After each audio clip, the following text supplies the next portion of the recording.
Sim, eu tinha aqui algumas considerações em relação a esta questão. Primeiro, eu acho que é bom o ministro dar entrevistas, tá?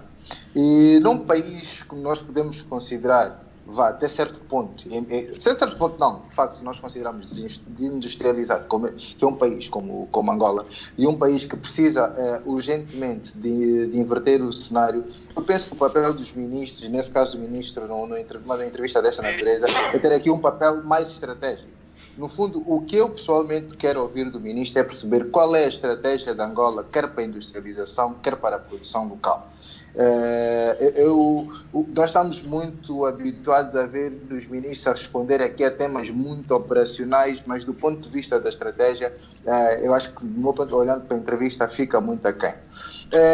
Depois, um outro ponto que eu ressalvei, que é quando o ministro diz que existem boas condições para a produção local, quais são as boas condições? Quais são os critérios subjacentes às boas condições? Ou seja, nós não podemos considerar, no caso de Angola, as boas condições nós termos lá 50% ou o que for de terras aráveis. Nós temos que olhar para os custos de fatores de produção, nós temos que olhar para os custos de implementação da indústria, nós temos que olhar para o custo do endividamento, o custo logístico, todo o custo de infraestrutura, tudo, e temos que olhar também, no fundo, se considerarmos aqui numa perspectiva de 10, 20 e 30 anos, quais são as condições que Angola tem, de facto, para atrair investimento. Nós olhamos, primeiro, para a questão das boas condições, por alto, sem, de facto, ressalvar aquilo que são as condições que determinam, e a questão do custo cambial também, que determinam a implantação da indústria num país, ou seja, estamos a falar um bocado no vazio, né? Portanto, acaba por ser muito válido. Depois tem aqui um outro ponto a ressalvar, que é a questão das exportações.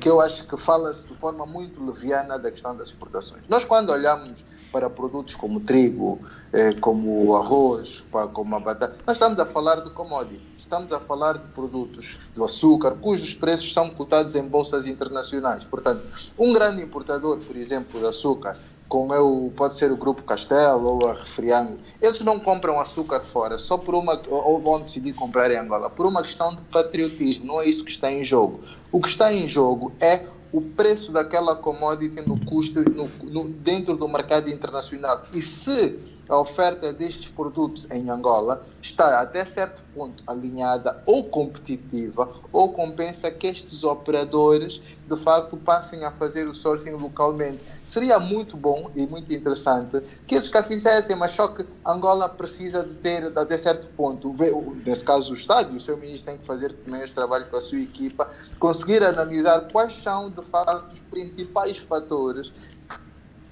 para o desenvolvimento da nossa indústria, da nossa produção e que torna os nossos produtos não competitivos. E de que forma e com que estratégias é que o Estado pode ajudar a que a nossa produção, os nossos produtores e a nossa indústria possa fazer o sourcing local, quer para abastecer o mercado interno, quer um dia com os excedentes poder exportar e ir para outros mercados. Um outro ponto também a tocar aqui em relação à cesta básica. O ministro fez uma sugestão, mas eu considero, num país como Angola, e se nós olharmos para a realidade africana, em que um dos grandes problemas que nós temos é a malnutrição, nós temos de ter aqui muito cuidado a recomendarmos aqui alterações na cesta básica, porque nós temos que ter em conta o impacto que isto venha a ter também na saúde das pessoas. Se aquilo que nós estamos de facto a recomendar está de acordo com, do ponto de vista nutricional e não só, com os critérios internacionais para salvaguardar também esta questão. Existe aqui um outro terceiro ponto que eu também gostava de tocar, ainda na questão das exportações.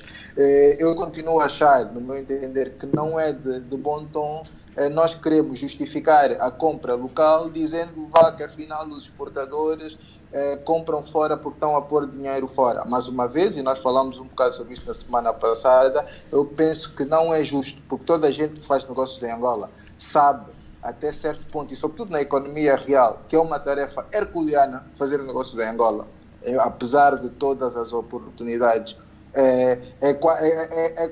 Quase que nos tornamos mártires, porque nós aceitamos custos elevados, aceitamos um custo de financiamento elevado, aceitamos a desinfraestruturação e muitas vezes fica do lado industrial, construir uma estrutura vertical para poder fazer alguma coisa em Angola e depois simplesmente atirar-se aqui a responsabilidade para o empresário, como se fosse do bandido que afinal está a roubar divisas do país ou está a tirar divisas do país.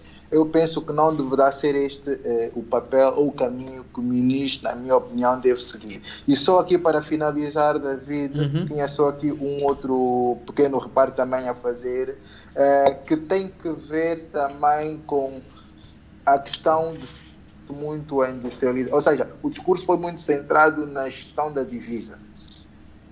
Na minha perspectiva, o que Angola e que os empresários e a Real quer ouvir do ministro são as estratégias para a industrialização e a produção local, e não uma estratégia assente na poupança de divisas. Porque uma estratégia assente na poupança de divisas não é nada. Isto a mim não me diz nada, porque em algum momento nós estamos quase que a gerir o resto. E quando nós damos uma grande entrevista, em que o foco da nossa entrevista é a gestão de divisas, nós damos a sensação que a única medida, a única estratégia existente dentro do executivo é a gestão da divisa, né?